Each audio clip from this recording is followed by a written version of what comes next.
up mga bro? Good morning. So nandito tayo sa laut ngayon, kasama ko si Bunso. At yan, naghihila na siya mga bro. Yan, unang hila mayroon agad mga bro. Ano? Magandang pangitain na naman mga bro. Magandang pangitain to. You know? Oh.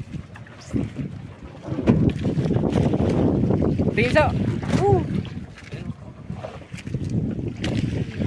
Yan, lalaki mga bro.